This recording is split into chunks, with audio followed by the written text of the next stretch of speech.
నమస్కారం కృష్ణారావు గారు. నమస్కారం. అవేర్ టాక్స్కి ఇవాళ స్పెషల్ ఎపిసోడ్. ఒక దాని మీద మనం మాట్లాడుకుందాం. మీ యొక్క అంటే మీరు ఆంధ్రప్రదేశ్, తెలంగాణ ఇప్పుడుండే ఈ రెండు రాష్ట్రాలు కంబైన్డ్ ఆంధ్రప్రదేశ్గా ఉన్నప్పటి నుంచి మీరు ప్రభుత్వంలో చాలా అనేకమైనటువంటి చర్చల్లో పాల్గొన్నారు. ఈరోజు మనం ముఖ్యంగా చర్చించుకునేది ఏంటంటే, ఇటీవలే రాజమండ్రి నుంచి ఎంపీగా ప్రాతినిధ్యం వహించినటువంటి గుండెవల్లి అరుణ్ కుమార్ గారు సహజంగా లాయర్ అవ్వడం వలనను, తర్వాత మంచి వాగ్దాటి ఉండడం వలనను ఈ మధ్య ఈ విభజన అంశాల మీద ఒక ప్రెస్ కాన్ఫరెన్స్ పెట్టారు. సో ఈ ప్రెస్ కాన్ఫరెన్స్ పెట్టిన తర్వాత అందరిలోనూ మళ్ళీ ఊహాజనితమైనటువంటి అనేక సంశయాలకి వీటికి ఆస్కారం ఏర్పడింది. వీటిని నివృత్తి చేయడానికి అసలు అంటే అది విభజన అంశాలు ఏమిటి, అసలు ఆ అంశాలను ఏ విధంగా అడ్రస్ చేశారు గత 10 ఏళ్ళుగా, ఎందుకంటే ఇప్పుడు 10 years అయింది కాబట్టి వాటి మీద 1 by 1 మీరు ఒక్కొక్క అంశాన్ని తీసుకుని విశదీకరిస్తే అందరికీ ఒక విధమైనటువంటి క్లారిటీ వస్తుంది. అంటే ఆ విభజన హామీలు అమలులో ఏ విధంగా జరిగాయి అంటే, ఫర్ ఎగ్జాంపుల్ అంశాలు చెప్పుకోవాలంటే ఎడ్యుకేషన్ ఇన్స్టిట్యూషన్స్, అట్లాగే 2014-15 డెఫిసిట్ని గ్యాప్ ఫిల్లింగ్ ఎట్లా చేశారు, అలాగే బ్యాక్వర్డ్ ఏరియాస్ డెవలప్మెంట్ మీద ఏం పొందుపరిచారు, తర్వాత ఇండస్ట్రియల్ ఇన్సెంటివ్స్ దాని మీద ఏ విధమైనటువంటి ఇదైంది.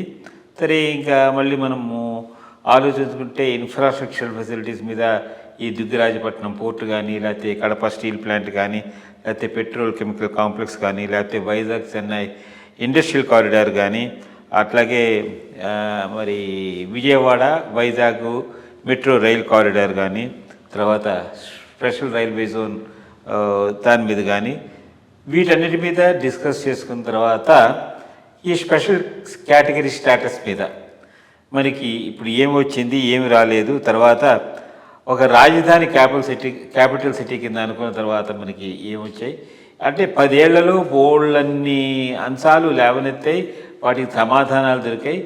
వీటి మీద ఫస్ట్ మీరు మీ అభిప్రాయాలు చెప్తే తర్వాత ఇంకొక 2-3 ప్రశ్నలు ఉదయించే నాలో వాటి మీద మనం మాట్లాడదాం. ఉండవల్లి అరుణ్ కుమార్ గారు జనరల్గా ఏ ఇష్యూ మీద మాట్లాడినా చాలా స్టడీ చేసి మాట్లాడుతూ ఉంటాడు. అందులో ఆయన క్రెడిబిలిటీ ఉంది, ఇష్యూస్ మీద మాట్లాడతారు కాబట్టి జనంలోకి బాగా పోతుంది. దురదృష్టం ఏంటంటే ఒక్క ఈ విభజన అంశాల మీద మాత్రం ఆయన పూర్తిగా స్టడీ చేసి అవగాహనతో మాట్లాడటం లేదు. అందుకనే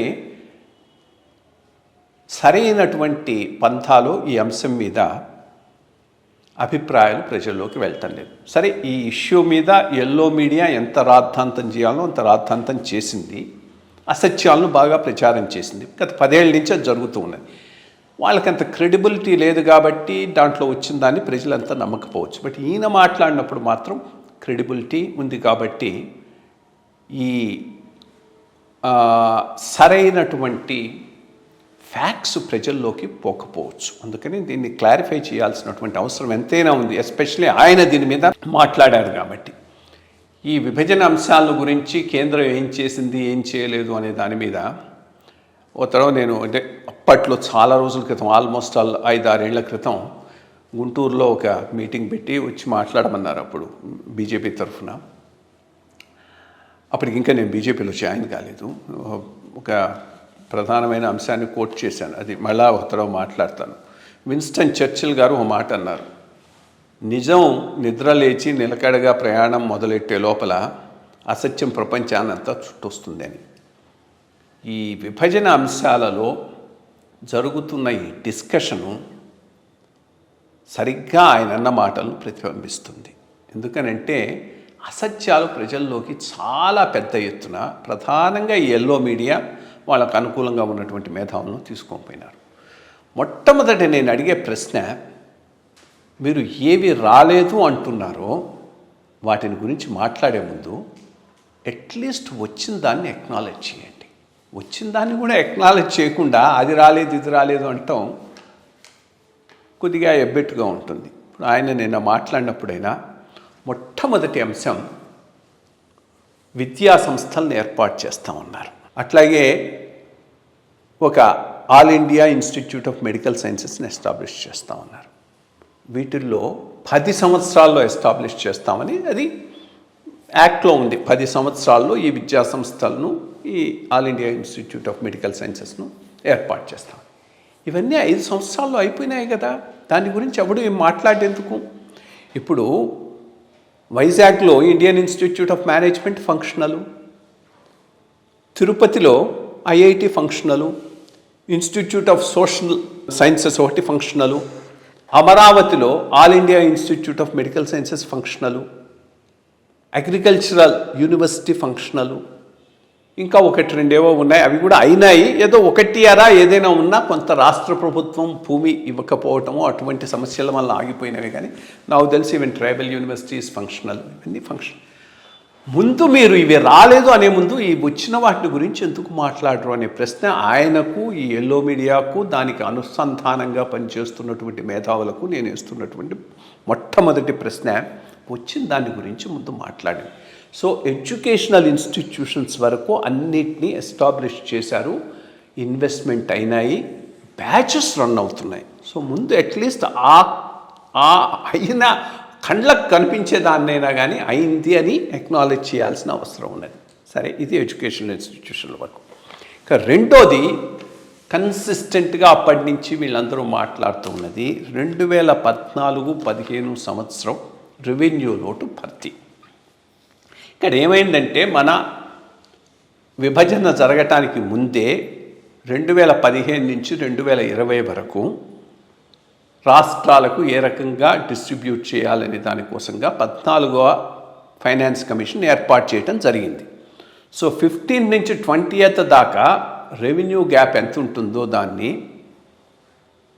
ఎటు తిరిగి ఈ ఫైనాన్స్ కమిషన్ నిర్ణయిస్తుంది. కాబట్టి 14-15కు ఉండేటటువంటి రెవెన్యూ గ్యాప్ను మాత్రం సపరేట్గా సెంట్రల్ గవర్నమెంట్ భర్తీ చేస్తుందని అన్నారు. సరే, ఈ రెవెన్యూ గ్యాప్ను ఫైనాన్స్ కమిషన్ 2015-16 సంవత్సరానికి కూడా లెక్కగట్టింది. మొత్తం ఎంత కలిపి 30,000 కోట్లు 25,000 కోట్లు వస్తుంది. 15-16కు లెక్కగట్టిందే 5,000 కోట్లు 6,000 కోట్లు ఉంది.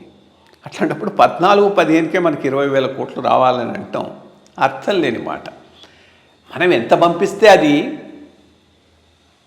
యాజ్ ఇట్ ఈస్గా వాళ్ళు ఒప్పుకోవాలనుకోవాలంటే అర్థం లేదు కదా. దాన్ని వాళ్ళు తప్పకుండా ఎగ్జామిన్ చేశారు. మనం 20,000 కోట్లు అడిగితే వాళ్ళు దాంట్లో నుంచి వీళ్ళు ఇచ్చిన మేనిఫెస్టో బాధ్యత ఏది, ఫార్మర్స్ లోన్ వేవరు, అది కూడా దాంట్లోనే పెట్టేస్తామంటే ఎట్లా? ఇట్లా పెట్టిన అంశాలన్నింటినీ తీసేసి ఎంత వస్తుందో అంత లెక్క కట్టి ఇచ్చేశారు. ఇచ్చేసి అది వాళ్ళు క్లోజ్ చేసిన తర్వాత ఇప్పటికీ మా 20,000 కోట్లు అంటే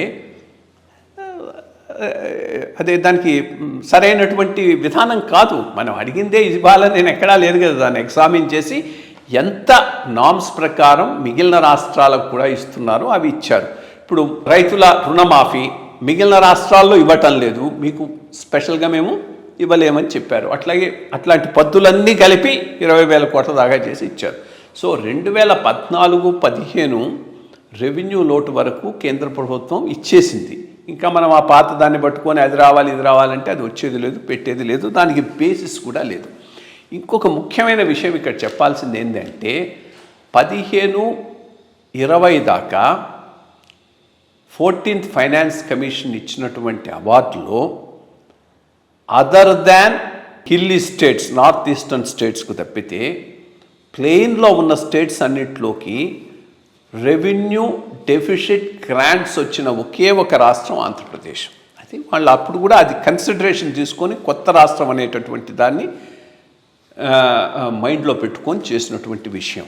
సో ఈ ఇచ్చిందంతా మర్చిపోయి దాని గురించి మాట్లాడకుండా మనంతట మనం ఊహించుకొని ఇది రాలేదు అది రాలేదు అని అంటాం సరైనటువంటి విధానం కాదు. ఇది 2014-15 రెవెన్యూ లోటుకు సంబంధించి. ఇక వెనుకబడిన ప్రాంతాలకు గ్రాంటు, ఇక్కడ కూడా చాలా క్లెవర్గా ఒక కథనం అల్లి ఆ కథనాన్ని ప్రజల్లోకి తీసుకుపోయినారు. వీళ్ళు అనేది ఏంది, బుందేల్ఖండ్ ప్యాకేజీ ఇస్తామన్నారు, ఇవ్వలేదు. బుందేల్ఖండ్ ప్యాకేజీలో అక్కడ కూడా సెంట్రల్ గవర్నమెంట్ నుంచి పోయిన గ్రాంటు పాపులేషన్ బేసిస్ మీద జిల్లాకు 50,000 కోట్లు 50 కోట్లు 60 కోట్లు పోయింది. ఇక్కడ కూడా అదే సిస్టమ్ను ఫాలో అయినారు. ఆ నార్త్ కోస్టల్ ఆంధ్ర 3 జిల్లాలు, విజయనగరము, విశాఖపట్నము, శ్రీకాకుళము, రాయలసీమ జిల్లాలకు కలిపి 50 కోట్ల చొప్పున పర్ ఇయర్ 5 సంవత్సరాలకు ఇవ్వటం జరిగింది. దీనికి నువ్వు ఆయా జిల్లాలలో ఇచ్చేటటువంటి ఇతర కార్యక్రమాలు డిఆర్డిఏ కింద మిగిలిన కార్యక్రమాలను అన్నింటినీ MNGREA కింద వచ్చేటటువంటి ఫండ్స్ను, ఇంకా ఇతర అక్కడ అమలు జరుగుతున్నటువంటి డిఫరెంట్ కార్యక్రమాల్లో ఉన్న ఫండ్స్ను అవన్నింటినీ కలిపితే ఇది బుందేల్ఖండ్ ప్యాకేజీ అంత అవుతుంది. అవన్నీ కలిపి కంపేర్ చేయాలి చేసేటట్టయితే, లేకపోతే వాళ్లకు పర్ డిస్ట్రిక్ట్ ఇచ్చినటువంటి గ్రాంట్ను కంపేర్ చేయాలి. పర్ డిస్ట్రిక్ట్ గ్రాంట్ కంపేర్ చేసుకుంటే వాళ్ళకి ఇచ్చిన దీనికి మనకి ఇచ్చిన దానికి ఏమి తక్కువ లేదు. మిగిలిన అన్ని స్కీమ్స్ను కలిపి కంపేర్ చేసుకున్నా వాళ్ళకి ఇచ్చిన దానికి మనకి ఇచ్చిన దానికి ఏమి తక్కువ లేదు. బట్ అక్కడేమో అవన్నీ కలిపి చూపెట్టి, ఇక్కడేమో ఒట్టి గ్రాంట్స్ని చూపెట్టి వాళ్ళకి ఇచ్చింది మాకు ఇవ్వలేదంటే అర్థం లేదు కదా. కంపేరబుల్ ఏవి చేసినా కానీ కంపేరబుల్గా ఉండాలి. ఆ రకంగా ట్విస్ట్ చేసి చూపెట్టని తప్పితే వెనుకబడిన ప్రాంతాలకు ఇచ్చేటటువంటి గ్రాంట్స్లో కూడా బుందేల్ఖండ్ ప్యాకేజీకి మనకి ఇచ్చిన దానికి ఎటువంటి డిఫరెన్స్ లేదు. ఇది ఒకటి బాగా కన్ఫ్యూజ్ చేసి ప్రజల్లోకి తీసుకుపోయినారు. దీంట్లో క్లారిటీ అవసరం. ఇది వెనుకబడిన ప్రాంతాలకు ఇచ్చినటువంటి గ్రాంట్కు సంబంధించి. సో ఈ 3 ఇష్యూస్, ఈ 3 అయిన తర్వాత నెక్స్ట్ మేజర్ ఇష్యూ ఇన్ఫ్రాస్ట్రక్చర్ ప్రాజెక్ట్స్లో దుగ్గరాజపట్నం అంటారు. దుగ్గరాజపట్నం పోర్టుకు ఎన్విరాన్మెంటల్ ఇష్యూస్ ఉన్నా కానీ దానిని ఒక ప్రాజెక్ట్ కింద అప్పుడు పెట్టించడంలో ఆ లోకల్ ఎంపీ గారికి ఇంట్రెస్ట్ ఉండింది, ఆయన పెట్టించాడు. బట్ ఆన్ ఎగ్జామినేషన్ అది ఫీజిబుల్ కాదని తేలిన తర్వాత ఆల్టర్నేటివ్ ఏదైనా చూపెడితే మేము దానిని చేయటానికి రెడీగా ఉన్నామని గవర్నమెంట్ ఆఫ్ ఇండియా ఒప్పుకున్నది. కానీ దాంట్లో మన స్టేట్ గవర్నమెంట్కు ఉన్నటువంటి ఇంట్రెస్ట్ ఏందో, రామాయపట్నం మైనర్ పోర్ట్ను మేజర్ పోర్ట్ కింద డిక్లేర్ చేసి హ్యాండ్ ఓవర్ చేస్తుంటే తప్పకుండా వాళ్ళు దాన్ని ఇంప్లిమెంట్ చేస్తుండేవాళ్ళు. చేయకుండా మనమే మైనర్ పోర్ట్ కింద ఇంప్లిమెంట్ చేస్తూ మన ఆధీనంలో దాన్ని ముందుకు తీసుకుపోతూ దానికి గ్రాంట్ ఇవ్వాలంటే ఎవరిస్తారు? సో అక్కడ స్టేట్ గవర్నమెంట్ లోపం ఉన్నప్పుడు సెంట్రల్ గవర్నమెంట్ను తప్పు పెడితే ఎట్లా కుదురుతుంది? అది as far as port is concern. ఇక కడప స్టీల్ ప్లాంటు, రెండోది పెట్రోకెమికల్ కాంప్లెక్సెస్ వరకు మనకు యాక్ట్లో ఉన్నది ఫీజిబిలిటీ విల్ బి ఎగ్జామిన్డ్ అని. 2 ఫీజిబిలిటీ ఎగ్జామిన్ చేసిన తర్వాత ఇవి వైబుల్ కాదు అని తేలింది. వైబుల్ కాదు అని తేలిన తర్వాత స్టేట్ గవర్నమెంట్ నుంచి కౌంటర్ ప్రపోజల్ తప్పకుండా పోయి ఉండొచ్చు. ఇది వైబుల్ కాదని తేలారు, ఈ 2 పెట్టుండి ఉంటే మాకు 5,000 కోట్లో 10,000 కోట్లో వచ్చిండేది, ఇది ఇక్కడ కాకుండా ఇంకో చోట ఇవ్వండి అనే ప్రపోజల్ ఉంటే తప్పకుండా గవర్నమెంట్ ఆఫ్ ఇండియా యాక్సెప్ట్ చేసి ఉండేది. మేబీ అదే అమౌంట్తో ఎక్స్ట్రా రైల్వే ప్రాజెక్ట్స్ రాయలసీమలో ప్రపోజ్ చేసి ఉండొచ్చు. ఇది స్టీల్ ప్లాంట్కు ఎంత అమౌంట్ వస్తుందో అంతవరకు. పెట్రోకెమికల్ కాంప్లెక్స్కి వచ్చేటటువంటి దాని మోయను స్టేట్ వాటా ఇవ్వం, రైల్వే ప్రాజెక్ట్స్ ఆంధ్ర ఏరియాలో ఇవ్వండి అని ఉంటే తప్పకుండా ఇచ్చుండేవాళ్ళు. అటువంటిది ఇవ్వకుండా అన్వయబుల్ ప్రాజెక్ట్స్ను పట్టుకొని ఇవే చేయండి అని అంటే గవర్నమెంట్ ఆఫ్ ఇండియా ఈరోజు ఉన్నటువంటి పరిస్థితిలో అన్వయబుల్ ఎగ్జిస్టింగ్ ప్రాజెక్ట్స్ నుంచే ఎగ్జిట్ అవుతున్నారు. అన్వయబుల్ న్యూ ప్రాజెక్ట్స్ను ప్రారంభించండి అంటే అది జరిగే పని కాదు, అయ్యేది కాదు. దీనికి ఒక కౌంటర్ ప్రపోజల్ స్టేట్ గవర్నమెంట్ నుంచి పోవాలి, అది జరగలేదు. ఇది యాజ్ ఫార్ యాజ్ ఇన్ఫ్రాస్ట్రక్చర్ ప్రాజెక్ట్స్కు సంబంధించి. రైల్వే జోను డెఫినెట్గా డిలే అయింది, దాంట్లో వాస్తవం, అది కాదని లేదు, దానికి చాలా కారణాలు ఉన్నాయి. బట్ ఈరోజు ల్యాండ్ ఇస్తే మేము పెడతామని అంటే టైటిల్ డీడ్ ఫ్రీ ఉన్న ల్యాండ్ ఇవ్వకుండా మీరు పెట్టలేదని అంటే దానికి అర్థం ఏముంటుంది? సో ఆ ఇష్యూలో కూడా కేంద్ర ప్రభుత్వాన్ని ఈరోజు తప్పు పెట్టేటటువంటి పరిస్థితి లేదు. ఇక ఇండస్ట్రియల్ ఇన్సెంటివ్స్ ఏవైతే యాక్ట్లో పెట్టారో అవి వచ్చేసాయి. అది నాకు అవగాహన ఉన్నట్లేదు, కొంత క్యాపిటల్ సబ్సిడీ మీద రిబేటు అదర్ థింగ్స్ వచ్చేసాయి. ఏవైతే వీళ్ళు స్పెషల్ కేటగిరీ స్టేటస్లో భాగంగా వస్తాయనుకున్నారో అవి రాలేదు. ఎందుకంటే అవి అసలు స్పెషల్ కేటగిరీ స్టేటస్లో భాగమే కాదు. అది స్పెషల్ కేటగిరీ స్టేటస్ గురించి మాట్లాడేటప్పుడు సపరేట్గా ఎక్స్ప్లెయిన్ చేస్తాను. సో ఇవి బ్రాడ్గా యాక్ట్లో other than special category status చెప్పినటువంటి ప్రాజెక్టులు. కోర్స్ ఇంకా 2 మెట్రోస్ ఉన్నాయి, మెట్రో రైల్స్ ఉన్నాయి. మెట్రో రైలు విజయవాడ మెట్రో రైలు చాలా అడ్వాన్స్డ్ స్టేజ్కి పోయింది. అప్పుడు దాన్ని మరి ఎందుకు రాష్ట్ర ప్రభుత్వం వెనక్కిపోయిందో తెలియదు. అది యాక్చువల్గా రాష్ట్ర ప్రభుత్వం ముందుకు తీసుకుపోవాల్సినటువంటి అవసరం ఉండింది, ఆ రోజు తీసుకుపోలేదు. సిమిలర్లీ వైజాగ్ కూడా ఇంతవరకు డిపిఆర్ఏ రాలేదంటున్నారు. డిపిఆర్ రాకపోతే వాళ్ళు మాత్రం ఏం చేస్తారు? సో ఈ రాష్ట్ర ప్రభుత్వం చేసినటువంటి ప్రోయాక్టివ్ యాక్షన్ లేకుండా ఇవి ఇవ్వలేదు అవి ఇవ్వలేదు అంటాం సరైనటువంటి పద్ధతి కాదు. ఇవి దానికి సంబంధించి. నెక్స్ట్ రాజధాని క్యాపిటల్, రాజధాని వరకు కూడా అదే పెక్యూలియర్గా మన విధానం ఉంటుంది. రాజధాని వరకు గవర్నమెంట్ ఆఫ్ ఇండియా ప్రామిస్సు మేజర్ అవసరమైనటువంటి హైకోర్టు ఎస్టాబ్లిష్ చేయడానికి, సెక్రటేరియట్ ఎస్టాబ్లిష్ చేయడానికి, లెజిస్లేచర్ ఎస్టాబ్లిష్ చేయడానికి అసిస్టెన్స్ 15,000 కోట్లో 1,500 కోట్లో 2,000 కోట్లో ఉంది. అది ఇచ్చేశారు. దానికి అనుబంధంగా మనం ఒక మెగా సిటీని ప్లాన్ చేసి దానికి 1,00,000 కోట్లు కావాలి అని అంటే అది ఏ ప్రభుత్వము ఇవ్వదు. ఇస్తారనుకోవడం కూడా కరెక్ట్ కాదు. అది 1,00,000 కోట్లకు ప్లాన్ చేసి దాన్ని డెవలప్ చేద్దాం అనుకున్నాము, మేము మెగా సిటీని ఏర్పాటు చేద్దాం, వర్జిన్ మెగా సిటీకి దానికి 1,00,000 కోట్లు కేంద్ర ప్రభుత్వం ఇవ్వలేదని అంటే అది అర్థం లేదు. బేసిక్ రాజధానికి కావాల్సిన ఇన్ఫ్రాస్ట్రక్చర్ కావాల్సిన అమౌంట్ అయితే వచ్చేసింది. Actually that has already come. So ఇంకా దాని గురించి మనం ఏదేదో ఊహించుకొని అది రాలేదు అని అంటే దానికి కేంద్ర ప్రభుత్వాన్ని బాధ్యులుగా చేయటం అనేటటువంటిది సరైనటువంటి విధానం కాదు. ఇది రాజధాని వరకు. ఇక స్పెషల్ కేటగిరీ స్టేటస్, ఇది మోస్ట్ ఇంపార్టెంట్ థింగ్. దీంట్లో చాలా రకాలైనటువంటి అపోహలను ప్రజల్లో బాగా వ్యాపింపచేయటం జరిగింది. మొట్టమొదటిది స్పెషల్ కేటగిరీ స్టేటస్లో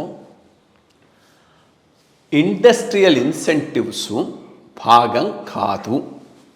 ఈవెన్ ఈశాన్య రాష్ట్రాలకు కూడా స్పెషల్ కేటగిరీ స్టేటస్లో భాగంగా ఇండస్ట్రియల్ ఇన్సెంటివ్స్ ఇవ్వలేదు.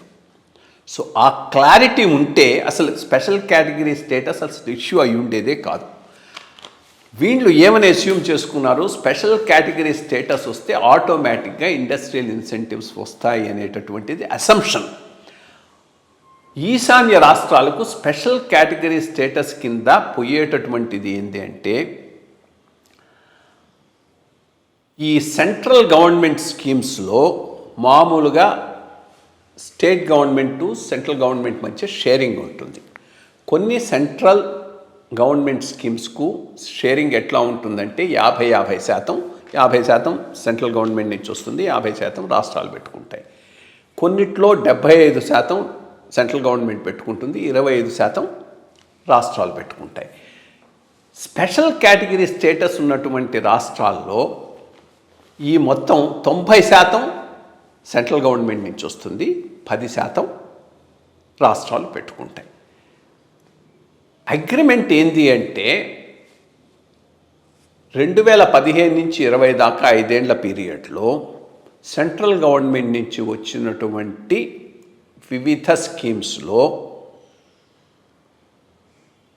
90% కేంద్ర ప్రభుత్వం పెట్టుకోవటానికి ఒప్పుకున్నది.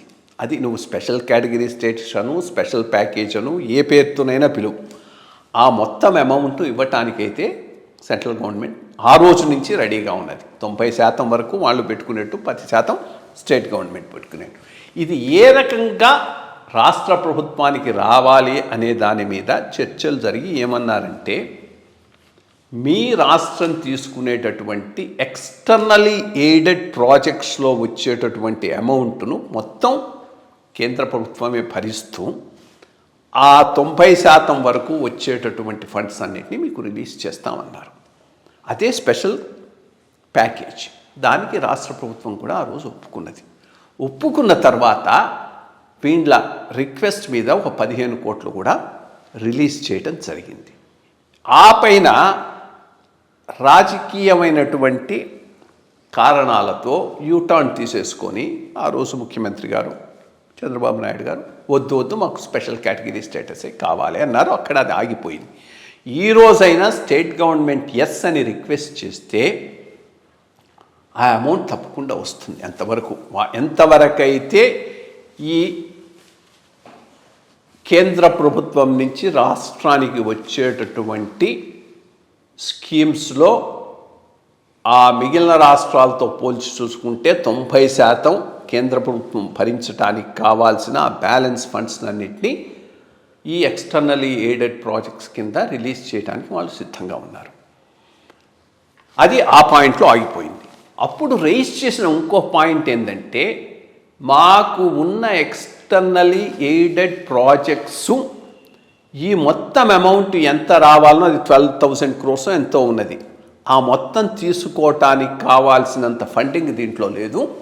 దానికి ఏం చేద్దామంటే ఆ రోజు అరుణ్ జైట్లీ గారితో వీళ్ళు కూర్చొని వచ్చిన ఒప్పందం ఏంటంటే, దానికి ఒక స్పెషల్ పర్పస్ వెహికల్ మీరు పెట్టుకుంటే బ్యాలెన్స్ అమౌంట్ను కూడా మీకు ఇచ్చటానికి మేము సిద్ధంగా ఉన్నారన్నారు. అక్కడ వీళ్ళు పెట్టుకోలేదు, అది అక్కడ ఆగిపోయింది. ఈ రోజైనా ఆ పాయింట్ మీద ఒక స్పెషల్ పర్పస్ వెహికల్ పెట్టుకొని ఫర్దర్ ఫండ్స్ ఎంతవరకైతే వీళ్ళు ఎక్స్టర్నలీ ఎయిడెడ్ ప్రాజెక్ట్స్ 2015 నుంచి 2020 వరకు ఇంప్లిమెంట్ చేశారో దాని మీద అయిన ఖర్చు వరకు మొత్తం కేంద్ర ప్రభుత్వం భరించి ఇంతవరకు కాంపెన్సేట్ చేయడానికి సిద్ధంగా ఉంది. అది కాంపెన్సేట్ కాంగా కూడా మాకు వచ్చేటటువంటి సెంట్రల్ సెక్టార్ స్కీమ్స్లో ఈ 75-50% రాష్ట్రం భరించాల్సిన అవసరం ఉన్నదానికి 90% మధ్య ఉండేటటువంటి ఫండ్స్లో ఏవైనా మిగిలిపోతే దాన్ని స్పెషల్ పర్పస్ వెహికల్ పెట్టుకుంటే ట్రాన్స్ఫర్ చేస్తా ఉన్నది. దానికి రాష్ట్ర ప్రభుత్వం ముందుకు రాలేదు.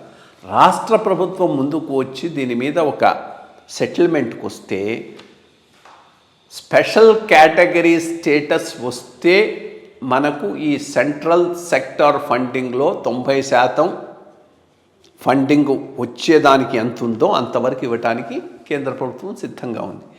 అది చేయటం మనం చేయకుండా ముందుకు తీసుకుపోకుండా దాన్ని ఒక పొలిటికల్ ఇష్యూ చేసి వచ్చే ఫండ్స్ రాకుండా చేసుకుని ఇప్పుడు సెంట్రల్ గవర్నమెంట్ బ్లేమ్ చేయటం అర్థం లేదు కదా. ఇప్పుడు జరుగుతూ ఉన్న పరిస్థితి అది. ఇది ఒక స్టేజ్కి 2 రీజనల్ పార్టీస్ తీసుకుపోయినారు. కమిట్ కావటం వీళ్ళకి ఇష్టం లేదు. వచ్చే ఫండ్స్ రాకుండా చేసుకున్నారు. దాన్ని ఒక ఇష్యూ చేసుకొని కూర్చున్నారు. సో అది తప్పితే దీంట్లో సెంట్రల్ గవర్నమెంట్ నుంచి వీళ్ళు అడిగితే ఇస్తామని ఇవ్వకుండా పోయిందైతే మాత్రం ఏమీ లేదు. అది దీని వరకు ప్రధానమైనటువంటి విషయం. వాటర్ డిస్ప్యూట్స్ ముందు పోలవరం గురించి. పోలవరం చేస్తామన్న బాధ్యత కేంద్ర ప్రభుత్వాన్ని, వాళ్ళని చేయనిచ్చి ఉండాల్సింది. అడిగి తీసుకున్నది మనం, దాని ఎస్టిమేట్స్ను పెంచేసింది మనం, ఎగ్జిక్యూషన్ టైంలో చేయకుండా పోయింది మనం, కాంట్రాక్టర్లను మార్చింది మనం. అంటే నేనంటే రాష్ట్ర ప్రభుత్వం. ఈ ప్రశ్నలని ఉండవలే కానీ రాష్ట్ర ప్రభుత్వాన్ని వేయాలి, దానికి కేంద్ర ప్రభుత్వాన్ని నిలదీస్తే దానివల్ల ప్రయోజనం ఏమున్నది? టెక్నికల్ రీజన్స్ కానీ కాంట్రాక్ట్ పరంగా వచ్చిన ఇష్యూస్ వల్ల కానీ పోలవరంలో డ్యామ్ డయాఫ్రమ్ వాల్ కట్టడంలో కానీ, కాఫర్ డ్యామ్ ఎగ్జిక్యూట్ చేయకపోవడంలో కానీ, ఎగ్జిక్యూషన్ ఇష్యూస్ను ప్రాబ్లమ్స్కు కారణం ఎవరు? సెంట్రల్ గవర్నమెంట్ కాదు. ఇదంతా స్టేట్ గవర్నమెంట్ నిర్వాహకం. 2 ప్రభుత్వాల నిర్వాహకం. అంతకుముందు ప్రభుత్వం నిర్వాహకం, ఈ ప్రభుత్వం నిర్వాహకం. విపరీతంగా రిహాబిలిటేషను, రీసెటిల్మెంటు ఎస్టిమేట్స్ను పెంచేసింది వీళ్ళు. రివ్యూ చేసి నువ్వు ఇది సరిగ్గా ఎందుకు చేయటం లేదని అడుగుతున్నది పోలవరం అథారిటీ, సమాధానం ఇవ్వలేకపోతూ ఉన్నది రాష్ట్ర ప్రభుత్వం. సో అటువంటి ఇష్యూస్లో ఈరోజు ఇంతవరకు పోలవరం ప్రాజెక్ట్ ఎక్కడా కూడా డబ్బులు లేకపోవటం వలన ఆగిపోలేదు. కేంద్ర ప్రభుత్వం డబ్బులు ఇవ్వకపోవటం వల్ల ఆగిపోవటం లేదని ఎవరు అంటలేదు.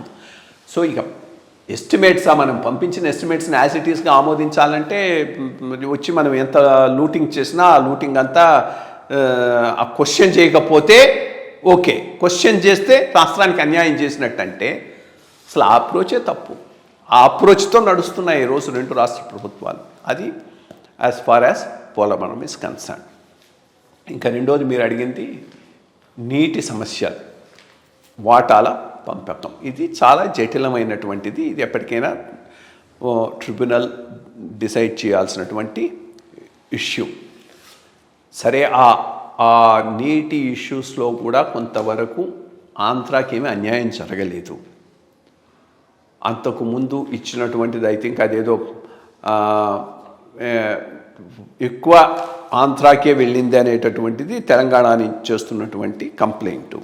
తిరిగి అక్కడ బచావత్ ట్రిబ్యునల్లో చేయాల్సి ఉంటుంది. ఈ లోపల ఈ ప్రాజెక్టులన్నీ కృష్ణా వాటర్ అథారిటీ అదే కృష్ణా బోర్డుకు అప్పగించాలని అంటే దీనికి తెలంగాణ అబ్జెక్ట్ చేస్తూ ఉన్నది. అయినా కానీ అప్పగింత జరిగింది. దీన్ని ఇంకేదైనా ఉంటే పోయి కోర్టులో తెలుసుకోవాల్సినదే, కానీ దీనికి తెలంగాణ చేయగలిగింది కూడా ఏమీ లేదు. ఈ సైడు ఆ సైడు 2 సైడ్లు రీజనల్ ఫీలింగ్స్ నెచ్చగొట్టుకుంటూ సెటిల్ చేసుకోవాల్సిన ఇష్యూను ఒక బ్రాడ్ బేసిస్ మీద సెటిల్ చేసుకోవట్లేదు. ఎందుకంటే 2 చోట్ల రీజనల్ పార్టీస్కు ఈ ఇన్ఫ్లేమ్ చేయటం అనేటటువంటిది ఈ ఫీలింగ్స్ను వాళ్ళ పర్పస్ని సర్వ్ అవుతుంది కాబట్టి దానికి అనుగుణంగా రాజకీయాలు నడుపుతూ ఉన్నారు. ఇక ఇది పోతే assets distribution is the most important thing between Andhra and Telangana. దీంట్లో 2 రకాలు ఉన్నాయి. బడ్జెటు, డెట్టు, ఆ ఫైనాన్షియల్ అసెట్స్ డివిజన్ అప్పుడు ఎప్పుడైతే రాష్ట్రం డివైడ్ అయిందో అప్పుడే జరిగిపోయినాయి. దాని వరకు ఎవరు ఇష్యూస్ లేవు. ఇష్యూస్ అంతా 2 విషయాల్లో మిగిలి ఉన్నాయి. ఒకటి schedule 9 institutions, schedule 10 institutions, secretariat మనకు భాగం ఉండింది, వాళ్ళకు భాగం ఉండింది. 2019లో గెలిచిన తర్వాత ముఖ్యమంత్రి గారు పోయి మన భాగాన్ని వాళ్ళకి అప్పగించేసి వచ్చేసాడు. దానికి సెంట్రల్ గవర్నమెంట్ నేను తప్పు పట్టలేవు కదా. ఇది చేసింది ముఖ్యమంత్రి గారు, రాష్ట్ర ముఖ్యమంత్రి గారు. ఏదైనా తప్పు పడితే రాష్ట్ర ముఖ్యమంత్రి గారిని తప్పు పట్టాలి. దానికి సెంట్రల్ గవర్నమెంట్ బ్లేమ్ చేస్తే దానివల్ల ఇదే ఉంది. ఆ సెక్రటేరియట్ను ఇచ్చేసినప్పుడు ఏదైనా ఇన్ రిటర్న్ పొందాడా అంటే ఏమీ లేదు. సో అనే బ్లాంక్ చెక్ రాసిచ్చేసి వచ్చారు. ఇక AP Bhavan assets, headquarters, ఏది ఈ బోత్ మన షెడ్యూల్ 9, షెడ్యూల్ 10లో కూడా issue regional or district level offices కాదు, అవి ఎడిదిరి డివైడ్ అయిపోయినాయి. Headquarters. సో ఆయన లక్షల కోట్లలో ఉన్నట్టున్నాడు, తప్పు అంతలో లేదు. కేవలం హెడ్ క్వార్టర్స్ వరకే డివిజన్, అది కూడా పాపులేషన్ బేసిస్ మీద 48-52 చేయాలి. అది జరగలేదు. దాని మీద షీలా భిడే కమిటీ ఒకటి వేశారు. ఆమె రికమెండేషన్స్ తెలంగాణ యాక్సెప్ట్ చేయలేదు. యాక్సెప్ట్ చేయకపోతే ఇవన్నీ కలిపి, ఈ డివిజన్ ఇష్యూస్ అన్నింటినీ కలిపి ఒక సింగిల్ ఐటెం కింద సుప్రీంకోర్టులో కేసు ఆంధ్రప్రదేశ్ గవర్నమెంట్ వేసిన దాని మీద పర్స్యూ చేయాలి, అది ఫాలో అప్ చేయాలి. సుప్రీంకోర్టు ఏ డెసిషన్ ఇస్తే ఆ డెసిషన్ ప్రకారంగా ఫైనల్ డివిజను జరిగేటటువంటి అవకాశం అనేది. బట్ దానివల్ల ఏమీ యాక్టివిటీ అయితే ఆగలేదు. ఈ షెడ్యూల్ 9లో ఉన్న ఇన్స్టిట్యూషన్స్, 10లో ఉన్న ఇన్స్టిట్యూషన్స్ అన్నీ ఆంధ్ర రాష్ట్రంలో ఏర్పడ్డాయి, రన్ అవుతూ ఉన్నాయి. ఇక ఉండవల్లి గారి బ్రాడర్ ఇష్యూ రైజ్ చేసింది ఆ రోజులో. దాని మీద అఫ్కోర్స్ ఆయన ఫైట్ చేస్తున్నాడు. గ్రేట్ థింగ్ యాక్చువల్లీ ఆయన చేస్తూ ఉన్నది. అసలు డివిజనే తప్పు, డివిజన్ సరిగ్గా జరగలేదు. ఆ డివిజన్ లా పార్లమెంట్లో ఆమోదం కాలేదు అనేది ఈయన పిటిషన్. సరే, దాని మీద ఇప్పుడు సుప్రీంకోర్టు ఏ రకమైన తీర్పు ఇచ్చినా అది భవిష్యత్తులో రాష్ట్రాల విభజన మీద ఇంపాక్ట్ ఉంటుంది. కానీ ఇప్పుడు ఆయన కూడా ఆయన ప్రేయర్ను విత్డ్రా చేసుకున్నాడు కదా. ఇప్పుడు కూడా ఆయన భవిష్యత్తులో రాష్ట్రాల విభజన విషయంలో గైడ్ లైన్సే అడుగుతున్నాడు. కానీ విభజన తప్పు కాబట్టి ఆంధ్రప్రదేశ్ రాష్ట్రాన్ని మళ్ళా సమైక్యం చేయండి అనేది ఆయన ప్రేయరు కాదు, అది ప్రాక్టికల్ కూడా కాదు. సో దాని మీద అఫ్కోర్స్ ఆయన చాలా సిన్సియర్గా ఫైట్ చేస్తున్నారు. స్టేట్ గవర్నమెంట్ కూడా సరిగ్గా కోఆపరేట్ చేయటం లేదు. అఫిడవిట్ తను అన్ని తడవలు అడిగినా తెలుగుదేశం హయాంలో వేయలేదు. ఈయన కూడా వేశాడు కానీ దాన్ని ఫాలోఅప్ చేయటం లేదంటున్నాడు. అది తప్పకుండా దాని కేసు ఒక ఫైనాలిటీకి వచ్చినప్పుడు దానివల్ల ఏంటంటే ఫ్యూచర్లో రాష్ట్రాలను విభజించేటప్పుడు గైడ్ లైన్స్ ఏర్పడే అవకాశం ఉంది. కానీ దానివల్ల ఏపీ విభజన క్లాక్ వెనక్కు పోతుందని ఆయన అనుకోవటం లేదు, ప్రజలు కూడా దాని మీద నమ్మకటం లేదు. సో ఈ డివిజన్ ఇష్యూస్ను సెటిల్ అయినా కానీ అవి చక్కగా సెటిల్ కానట్టు ఒక ఇల్యూషన్ క్రియేట్ చేయటంలో అయితే ఈ ఎల్లో మీడియా తప్పకుండా ఆంధ్రాలో సక్సెస్ అయింది. ఈయన లాంటి వాళ్ళు మాట్లాడటం వలన దానికి ఊతం వస్తుంది. ఒక తర్వాత ఆయన అన్నీ ఎగ్జామిన్ చేసి ఇష్యూస్ను కనుక అడ్రస్ చేస్తే 90% ఆఫ్ ది ఇష్యూస్ ఈ విల్ ఆల్సో సే ఎస్ ఇవన్నీ సెటిల్ అయినాయి. 10% సెటిల్ కాని దానికి కూడా కారణాలు ఉన్నాయి. అది ప్రధానమైనటువంటి విషయం. సరే, అయితే మీరు మంచి విషయం చెప్పారు. ఆయన మాట్లాడిన దానికి మరి మీరేమో సరైనటువంటి సమాధానం ఇచ్చి కొంచెం డౌట్స్ అన్నీ క్లారిఫై చేశారు. ఇంత మరి గత 10 ఏళ్లలో బీజేపీ గవర్నమెంటు మరి ఇన్ని అంశాలు చేసింది కదా, అది మరి బీజేపీ వాళ్ళు ఆంధ్రప్రదేశ్లో తమ ఉనికిని చాటుకోవడానికి ఇవన్నీ మేము చేసాం మీరు అర్థం చేసుకోండి అని చెప్పి ప్రజల్లోకి ఎందుకు చొచ్చుకుపోవట్లేదు? దీని మీద వాళ్ళకి ఏమైనా లిమిటేషన్ ఏమైనా ఉందా, లేకపోతే ఎందుకు స్తబ్దుగా ఉన్నారు బీజేపీ వాళ్ళు? ఎటువంటి లిమిటేషను లేదు. 10 ఏళ్ల నుంచి ఆంధ్రప్రదేశ్ రాష్ట్ర దురదృష్టం నాయకత్వం ఏదంటారే సుప్త చేతనావస్థ హైబర్నేషన్లో ఉన్నది ఈ ఇష్యూస్ మీద. నేను పోట్లాడి ఇంక లాభం లేదని వదిలేశాను. ఆయన కన్నా లక్ష్మీనారాయణ గారి టైం నుంచి కూడా చెప్తూ ఉన్నాను, దీని మీద మనం గట్టిగా ప్రజల్లోకి పోవాలి, తీసుకుపోవాలి, మీటింగ్స్ పెట్టాలి. బికాస్ ఇది అనవసరంగా అపోహలు నిజాలను నమ్మేటటువంటి అవకాశం ఉందని చెప్తున్నాను. బట్ ఎవరు ఫాలోఅప్ చేయలేదు. నేనే ఇనిషియేటివ్ తీసుకుని ఒక బుక్ అయితే రిలీజ్ చేయించాను, వాస్తవాలు ఏంది అని. అదే ఒకటి కంపైల్ చేసి దాని మీద కూడా మీటింగ్స్ పెడదాము, ప్రజల్లోకి తీసుకుపోదామని అంటే ఎక్కడ దాని గురించి ఆలోచించే పరిస్థితిలో బీజేపీ నాయకత్వం ఉన్నట్లు లేదు. ఇది కంఠశ్వాస ఏడు తిరిగి ముందుకు తీసుకుపోవట్లేదని నేను వదిలేశాను. బట్ ఈరోజు ఆయన ఆ ఇష్యూను రైజ్ చేశాడు కాబట్టి ఇంకో తడవ క్లారిఫై చేద్దామని IYR టాక్స్లో మీరు ఇంత చక్కగా నమ్మి ఇవన్నీ చేశారు అని అన్నారు. మరి అటు తెలుగుదేశం ప్రభుత్వం కూడాను మరి రాజకీయ ప్రయోజనాలకు వాడుకుంది, వైఎస్ఆర్సీపీ అని ఉంది. ప్రతి వాళ్ళు ఈ విభజన అంశాల మీద ప్రతిసారి పొలిటికల్ ఇదంతా వచ్చినప్పుడు అంతా రైజ్ చేస్తున్నారు. ఐ థింక్ బీజేపీ వాళ్ళు కూడాను రైట్ టైంలో కరెక్ట్గా స్పందించి ప్రజల్లోకి ఇటువంటి విషయాలను చక్కగా తీసుకుని వెళ్తే తప్పప్పులు తెలుస్తాయి. అన్యాయం చేశారా, అన్యాయం చేయలేదా. అఫ్కోర్స్ డెవలప్మెంట్ కాలేదు అదంతా అనేది ఒక సెపరేట్ టాపిక్. థెరపీస్ ఇవ్వడము, మరి రెవెన్యూ లేకపోవడము, డెవలప్మెంట్ కాకపోవడము, ఇట్లాంటివన్నీ ఉంటాయి.